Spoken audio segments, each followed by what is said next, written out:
Hey there, how's it going? Have you ever imagined a raptor with the face of a crocodile? Well, it actually existed. A bizarre predator, unknown to many, that hunted in the shadows of one of the most dangerous places of the Cretaceous. While Velociraptor was sprinting across the Mongolian dunes, this 16-foot-long monster ruled Patagonia, a land where only the most adaptable could survive. But why has almost no one heard of it?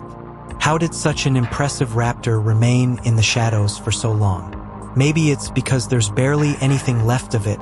Its fossils are rare, fragmented, a true puzzle that science is still trying to solve.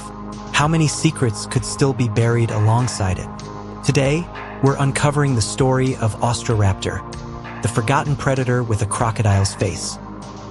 If there's one place on Earth that deserves the title of the land of giant dinosaurs, it's Patagonia.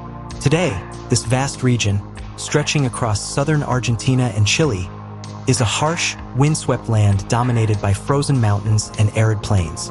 But in the late Cretaceous, around 70 million years ago, Patagonia was a completely different world.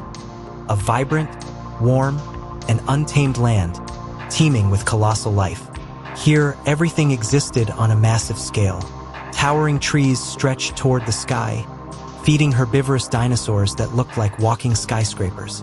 The legendary Argentinosaurus, the largest dinosaur to ever walk the Earth, dominated the landscape, growing over 100 feet long and weighing up to 110 tons. This giant roamed ancient forests, feeding on treetops that most creatures could never hope to reach. But these massive herbivores weren't safe, because Patagonia wasn't just home to the biggest plant eaters. It was also ruled by some of the most fearsome predators ever known. The Giganotosaurus, one of the largest terrestrial carnivores to ever exist, prowled these plains, armed with razor-sharp teeth capable of tearing through tons of flesh with just a few bites. In this unforgiving land, survival followed a simple rule: be big, strong, or fast. But among these titans, one predator played by a different set of rules. For a long time, scientists believed that large dromaeosaurs, the infamous raptors, never existed in South America. Creatures like Velociraptor and Deinonychus were well documented in the northern hemisphere, but in the south, nothing. That assumption, however, was shattered in 2008. That year, a team of paleontologists unearthed a skeleton unlike anything they had ever seen before: a giant raptor. Until then, all known raptors were small, agile hunters with razor-sharp claws designed for pack hunting. But this one didn't play by those rules. To unravel this mystery, we need to go back to the moment of its discovery and understand how science realized it had just uncovered something completely unexpected and never seen before. When a team of paleontologists led by Fernando Novas unearthed the fossils of Austroraptor in 2008, in Rio Negro, Argentina, they immediately realized this wasn't just another ordinary find. Patagonia had already revealed prehistoric treasures before. Fossils of colossal creatures like Argentinosaurus and Giganotosaurus had been discovered there, reinforcing the region's reputation as the land of titanic dinosaurs. But on this expedition, science stumbled upon something entirely new. At first, they found bone fragments. Carefully, the paleontologists brushed away the dust and sediment. The bones were light and hollow, a typical trait of predatory dinosaurs. As the excavation progressed, a pattern emerged. The skeleton was long and slender, but it wasn't as massive as a Giganotosaurus. Its limbs suggested an agile creature, yet it was larger than any raptor ever found in the northern hemisphere. Then came the discovery that changed everything: the skull. As the scientists began to piece it together, something didn't make sense. Known raptors had compact, powerful skulls built for precise, bone-crushing bites. But this one, it was long, flat, and narrow. Something felt off. At first, they hesitated. Had they made a mistake? Were they accidentally combining fossils from two different dinosaurs? But as more pieces fit together, the answer became clear. This was no mistake. And then came the shock. The face of this raptor didn't look like a raptor at all. Its skull was long, flat, and, believe it or not, shaped like a crocodile's. With this realization, the discovery was officially confirmed. A new genus of carnivorous dinosaur had been identified, and it was far larger than any raptor ever known. A true prehistoric monster, measuring over 16 feet long, bigger than a car. It was then given a name, Austroraptor cabezai. Its name reflected both its origins and its predatory nature.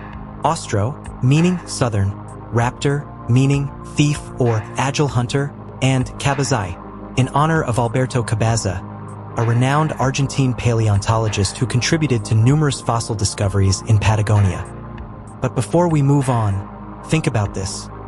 If a dinosaur this bizarre stayed hidden from science for so long, imagine how many other undiscovered prehistoric creatures might still be waiting beneath the surface. If you love exploring the world of dinosaurs, don't miss out. Hit that subscribe button now. Here, every fossil tells a story. Now, let's uncover what made Austroraptor evolve so differently from other raptors, and, most importantly, how it hunted. Austroraptor was already an enigma due to its unusual size for a raptor. But its most bizarre trait wasn't its size. It was its face. Fossil evidence revealed a long, flat, and narrow skull, something completely different from what one would expect in a dromaeosaur. While its relatives, Velociraptor and Deinonychus, had short, robust skulls designed to crush and grip prey, Austroraptor seemed to have followed a different evolutionary path. But why? What could explain this radical difference? The answer might lie in its diet. Its teeth were thin, straight, and lacked serrations, a rather unusual feature that couldn't be ignored. Unlike traditional raptors, whose short, curved, and serrated teeth were built for tearing through flesh, Austroraptor had a more refined dental structure, perfect for gripping prey rather than cutting it apart. And what kind of animal has teeth like these? Aquatic hunters. Dinosaurs like Spinosaurus and Baryonyx, known for feeding on fish and other water-dwelling prey, shared similar skull and tooth structures. Their elongated, flattened snouts helped them snatch slippery fish, while their straight teeth ensured that the prey couldn't escape. This raises an intriguing question. Could Austroraptor have been a piscivore, a raptor specialized in hunting fish? If this theory is correct, Austroraptor may have hunted near rivers and lakes, ambushing fish and small aquatic reptiles with its quick and precise bite. But this also leads to another mystery. Was it a fully semi-aquatic hunter, or did it only exploit this niche occasionally? Either way, one thing is clear. It didn't rely on its claws to kill. While velociraptors used their massive sickle-shaped claws to immobilize prey, Austroraptor had disproportionately small arms, almost like a T-Rex. This means it relied almost entirely on its bite to capture and subdue its prey. But if it didn't have powerful arms and its prey lived in the water, how exactly did it attack? To answer that, we need to take a closer look at its anatomy. Austroraptor was already unusual due to its unique skull and teeth adapted for gripping prey. But there was another feature that completely defied what we expect from raptors. Its arms were way too short for a dromaeosaur. Velociraptor, Deinonychus, and Utahraptor were known for having long, agile forelimbs, equipped with sharp claws, essential for grabbing and immobilizing prey. But Austroraptor? It didn't have this trait. Fossil evidence suggests that its arms were proportionally small, something highly unusual for its lineage. To put it into perspective, its arms were so reduced that they resembled those of a tyrannosaurid, like the famous T-Rex, rather than a typical raptor. But why? Why would a raptor lose one of the most iconic weapons of its family? The answer may lie in its hunting strategy and the environment it lived in. Unlike its northern hemisphere cousins, which relied on claws to take down mid-sized prey, Austroraptor may have used a hunting style focused on speed and rapid bites. Its hind limbs indicate that it was a fast runner, possibly chasing down small dinosaurs or ambushing prey near the water. If it really hunted fish, as its teeth suggest, its claws may not have been as crucial as a firm and precise bite. Another possibility is that its prey simply didn't require the same brutal approach as other raptors. While a velociraptor needed to leap onto and hold down larger dinosaurs, Austroraptor may have targeted smaller, more fragile creatures, where speed and accuracy mattered more than brute strength. But if Austroraptor didn't have powerful claws and lived among massive giants, how did it manage to survive? The answer might be hidden in the environment it called home and the challenges it faced to stay at the top of the food chain. To understand this, we need to dive into the prehistoric world of Patagonia and uncover which creatures shared its hostile territory. If prehistoric hell had a fixed location, it would definitely be in late Cretaceous Patagonia. Surviving in this land of monsters wasn't for the weak. Between colossal giants and deadly predators, every day was a fight for survival. And let me tell you, bringing these stories to life isn't easy either. So, if you're enjoying this video and love this kind of content, drop a like to help support the channel. That way, we can keep bringing you even more epic prehistoric adventures. Now, let's step back into this ruthless world. Late Cretaceous Patagonia was teeming with life. Dense forests stretched for miles, rivers twisted through the hot earth, and deep lakes hid unseen predators. Massive pterosaurs ruled the skies, while the ground trembled under the weight of the largest land animals to ever walk the earth. Every corner of this world was a battlefield between hunters and prey, and in the middle of it all, Austroraptor moved like a shadow. The true kings of this land were the colossal herbivores. Argentinosaurus, a true titan, dragged its 100-foot-long body across the plains, toppling trees with every step. But where there were giants, there were also those who hunted them. Giganotosaurus, with its brute strength and imposing presence, ruled the carnivore hierarchy. This monster, growing over 40 feet long, hunted in packs, taking down dinosaurs that seemed unstoppable. But while these titans battled for dominance on land, the rivers and lakes hid their own nightmares. Giant crocodiles, like Barasuchus, lurked beneath the surface, waiting to snatch anything foolish enough to come close. Meanwhile, armored turtles and predatory fish fought their own silent wars beneath the water. Amidst this war zone, Austroraptor found its perfect niche. It didn't need to be the biggest. It only needed to be the fastest, the stealthiest, and the most precise predator in its domain. Its thin, non-serrated teeth, combined with its streamlined skull, suggests that Austroraptor was a precision hunter. Unlike massive carnivores that threw themselves against building-sized prey, Austroraptor targeted smaller, agile creatures, ones that went unnoticed by the bigger monsters. While Giganotosaurus crushed bones, Austroraptor cut through the silence. While crocodiles dragged prey underwater, Austroraptor moved unseen. While herbivores shaped the landscape, Austroraptor lurked in the shadows, waiting for the perfect moment to strike. It wasn't a predator that relied on brute force. It was a master of strategy, speed, and surgical precision. Late Cretaceous Patagonia was no simple environment. Unlike the common image of a scorching, lifeless desert, it was a complex ecosystem, filled with different niches waiting to be exploited. If the theories about its semi-aquatic habits are correct, Austroraptor may have claimed the riverbanks as its hunting grounds. While smaller prey let their guard down near the water, it would strike with a quick, precise attack, leaving no chance for escape. Suddenly, its small arms no longer seemed like a weakness. They were a result of its evolution. With a deadly bite and blazing speed, it didn't need massive claws to grab prey. Its success didn't come from direct confrontations, but from hunting where others couldn't. But Patagonia was merciless. Even a skilled predator like Austroraptor couldn't afford to lower its guard. It shared territory with colossal killers. Giganotosaurs could obliterate it in a single bite. Giant crocodiles lurked in the waters. One wrong move meant death. To survive in this brutal world, Austroraptor had to be more than just a predator.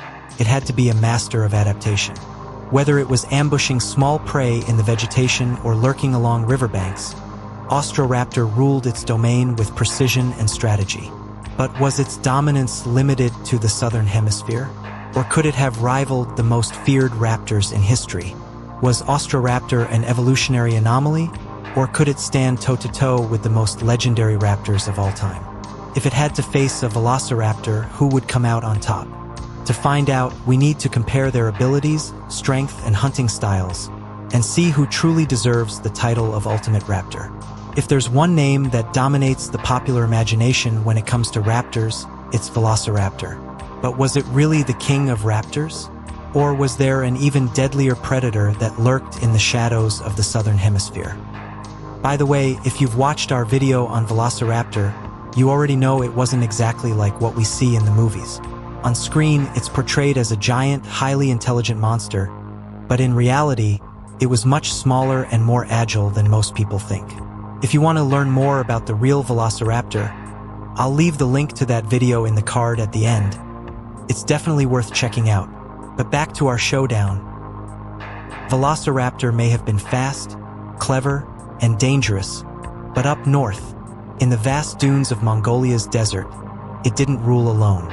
Other predators fought for territory, and it had to rely on strategy and intelligence to survive. Meanwhile, the much larger and stronger Austroraptor roamed the forests and riverbanks of Patagonia, where its size and powerful bite placed it at the top of the food chain. So, if these two ever faced off, who would come out on top? In terms of sheer strength, Austroraptor would win with ease. It was nearly 3 times bigger and weighed several hundred pounds more. A well-placed strike could easily crush the Velociraptor. But size alone doesn't determine the winner. The Velociraptor, being smaller and lighter, was an incredibly agile hunter and could potentially exploit any weaknesses in its larger opponent. What really set them apart was their primary weapon. While Velociraptor had its iconic retractable claws, sharp as blades, Austroraptor relied entirely on its crushing bite. Its elongated skull and sharp teeth weren't designed for slicing flesh like a Velociraptor's, but rather for grabbing and immobilizing prey, leaving no chance of escape. If a fight broke out, the outcome would depend on who landed the first strike. If Velociraptor managed to deliver a precise attack with its deadly claws, it could cause serious injuries. But if Austroraptor locked its jaws in a well-aimed bite, the battle would be over instantly. However, the comparison between these two raptors goes beyond just a one-on-one duel. What really matters isn't who would win in a direct fight, but who dominated their respective environments more effectively. Velociraptor thrived in the harsh Mongolian deserts, where survival depended on speed and teamwork. It had to compete with larger predators, hunting in packs and using coordinated tactics to take down bigger prey.